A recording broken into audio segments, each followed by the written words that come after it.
Law की details या technical चीज़ें तो इतनी ज़्यादा नहीं पता। हमें सिर्फ ये पता है कि हम इसलिए पेश किए जाते हैं कि हम उनसे मांग रहे हैं कि हमारी बेल कंफर्म कर दें।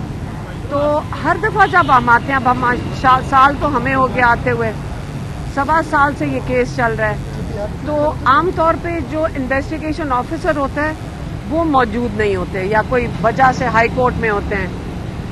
कई दफ़ा उनके घर में कोई मसला हो जाता है तो इन्वेस्टिगेशन ऑफिसर पेश नहीं होता।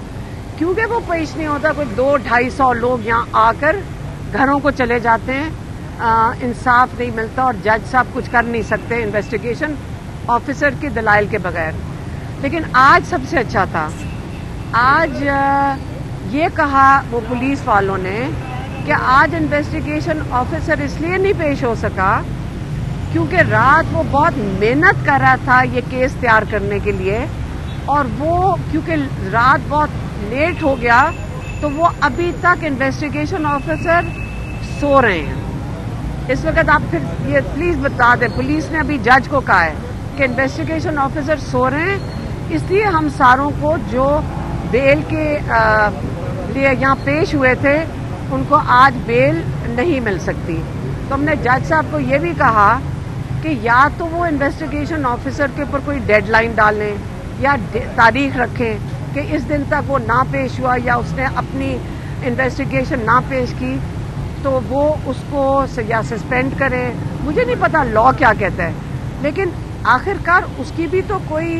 पेशी होनी चाहिए, उसकी भी तो कोई सजा होनी चाहिए कि वो अपना काम ठीक से नहीं कर रहा। टैक्स पेयर उसको पैसे दे रहा है कि आपका इन्वेस्टिगेशन करे, जज के सामने पेश हो। तो अगर वो टैक्स पेयर के पैसे के ऊपर चल रहा है तो उसको अपना काम करना चाहिए, और अगर नहीं कर सकता तो उसको या तो नौकरी से निकाल देना चाहिए, या जज साहब को हमने कहा या उसको जेल भेज दें या हमें जेल भेज दें। क्योंकि जज साहब ने पूछा कि क्या आपका ख्याल है मैं यहाँ इंसाफ देने आया हूँ, ये इसलिए तो नहीं मैं बैठा कि आपको जेल में भेजें। मैं कहा लेकिन हम क्यों सारे ये उम्मीद लगा के बैठे कि हम 250 लोगों को आपने जेल में डालने के लिए आए हैं। तो लेकिन हम तैयार हैं, आप बस इन्वेस्टिगेशन मुकम्मल करें और जो आप फैसला करना चाहते हैं हमें कबूल है। लेकिन हम उम्मीद रखते हैं कि अब जज साहब ने कहा तो है कि वो इन्वेस्टिगेशन ऑफिसर को बुलाकर उसके ऊपर कोई डेडलाइन डालेंगे कि अगर इस दिन तक नई इन्वेस्टिगेशन हुई तो वो हमें बेल दे दें। तो इंशाल्लाह इसी की उम्मीद रखी हुई है कि इंसाफ मिलेगा जज साहब से। मैडम ये बताइएगा कि आज आपने इमरान खान के अंदाज में गुफ्तगू की है कमरा अदालत में, आपने ये भी कहा कि 2 घंटे आपको वहाँ पे बिठाए रखा, तफ्तीश हुई। उस 2 घंटे में क्या तफ्तीश हुई आपसे? बस उन्होंने ये जो DIG थे उस और एक वो क्या होती है SSP अनूज थी, ये उसमें थे, और मेरे ख्याल में और कोई एजेंसीज के लोग बैठे थे। तो हम वहाँ गए थे, वहाँ लक्ष्मी चौक, कौन सा उधर कौन सी जगह जहाँ गए थे, DIG ऑफिस गए थे जहाँ इन्वेस्टिगेशन हुई थी। तो उन्होंने कहा कि आप उधर थी, मैंने कहा नहीं, मैं 9 मई को कोर कमांडर के घर के बाहर नहीं थी। तो उन्होंने कहा हमने आपकी तस्वीर देखी है। मैंने कहा आप मुझे दिखा दें तस्वीर, मैं नहीं थी वहाँ पे। हाँ मेरी बहनें थी और बाहर थी, और लोगों को बल्कि कोई जानने की कोशिश भी किसी ने की तो इन्होंने उनको रोका था। तो ये थी तो मैं तो थी नहीं, तो आपने मेरे ऊपर जुलाई में FIR डाली थी ये वाली। तो बस उन्होंने ये 2 सवाल पूछे और मैंने कहा कोई और सवाल है तो आप हमारे से पूछ लें। उन्होंने पूछा भी कुछ और नहीं, और उन्होंने कहा कि आप अपना फ़ोन नंबर दे दें, DIG ने कहा। मैंने कहा आपने हमारे माशाल्लाह सारे फ़ोन टैप किए हुए हैं, तो ये कैसे हो सकता है आपके पास हमारा फ़ोन नंबर ना हो, लेकिन अगर आप कहते हैं तो हम आपको अपना फ़ोन नंबर दे देते हैं।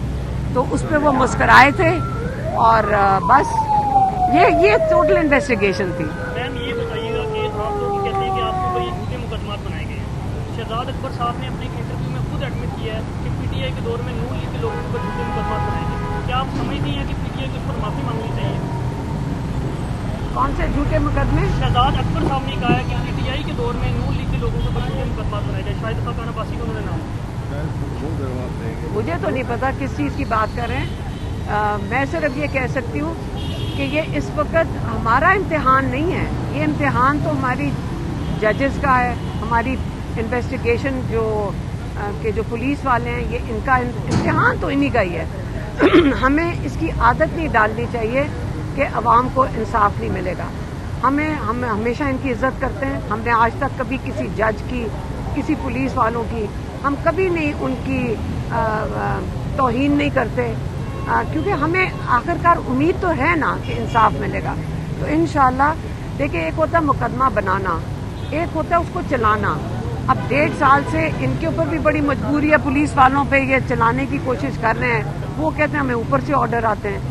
तो इंशाल्लाह ये सिस्टम खत्म होना चाहिए। मैडम ये बताइएगा कि इमरान खान के केसेस का 10 जुलाई तक इज्जत केस का फैसला होना है, 12 जुलाई तक। तो क्या आपको लगता है कि 12 जुलाई तक ये फैसला हो जाएगा? क्योंकि हाविल मानका ने अब इस्लामाबाद हाईकोर्ट से रजू कर लिया है एक बार फिर। एक तो ये मैं बता दूं, इद्दत का आपको पता है कोई केस नहीं है, लेकिन हालात देखें कितने इनके लिए खराब हो चुके हैं कि इद्दत जैसे केस को जो पूरी दुनिया देख रही है, उसको उनको घसीटना पड़ा है जब तक अलकादिर में सजा ना दे दे। क्योंकि असली मकसद केस नहीं है, ये केसेस में कुछ नहीं है। ये सिर्फ इनका मसला ये है कि इन्होंने ये केस खींचना है जब तक अलकादिर में इमरान खान को और बुशरा बीबी को सजा ना दे दें। Thank you.